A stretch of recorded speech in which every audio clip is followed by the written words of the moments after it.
আপনি প্রতিদিন ঠিকমতো খাচ্ছেন, ঘুমোচ্ছেন, শরীর বাইরে থেকে দেখতে ঠিকঠাক লাগছে, কিন্তু ভিতরে অনেক কিছুই আগোছালো থাকতে পারে।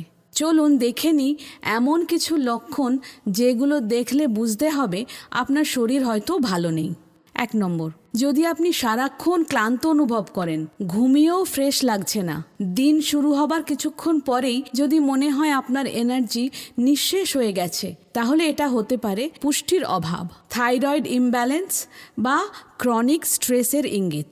2 নম্বর, অতিরিক্ত চুল পড়া, ব্রণ, রুক্ষ ত্বক বা নখ ভেঙে যাওয়া, এগুলো নিউট্রিয়েন্ট ডেফিসিয়েন্সি, হরমোনের অসাম্য দেহের অভ্যন্তরের প্রদাহের লক্ষণ হতে পারে।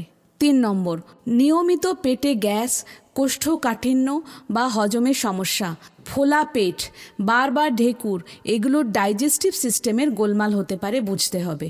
4 নম্বর, হঠাৎ করে ওজন বেড়ে যাওয়া বা কমে যাওয়া, এটা হরমোনের ভারসাম্য নষ্ট হওয়ার ইঙ্গিত। 5 নম্বর, রাতে ঠিকমতো ঘুম না হওয়া বা বারবার ঘুম ভেঙে যাওয়া, এটা মানসিক চাপ বা শারীরিক অসুস্থতার লক্ষণ। শরীরে কর্টিসল হরমোনের লেভেল বেড়ে গেছে কিনা সেটা দেখার সময় এসেছে। 6 নম্বর, যদি আপনি ঘন ঘন কাশিতে ভোগেন, তাহলে বুঝতে হবে রোগ প্রতিরোধ ক্ষমতা কমে গেছে। 7 নম্বর, মুড সুইং বা অতিরিক্ত রাগ, সারাদিন মন মেজাজ ভালো থাকে না, হালকা কিছুতেই রেগে যাচ্ছেন, এটি মেন্টাল স্ট্রেস বা পুয়ার গাট হেলথের কারণে হতে পারে। 8 নম্বর, অনিয়মিত বা বেশি খিদে পাওয়া, বারবার খিদে লাগা, বিশেষ করে মিষ্টির প্রতি ঝোঁক, এটা ব্লাড সুগার ইমব্যালেন্সের লক্ষণ। এই সবের বাইরেও আরও কিছু লক্ষণ আছে যেগুলো অবহেলা করা উচিত নয়।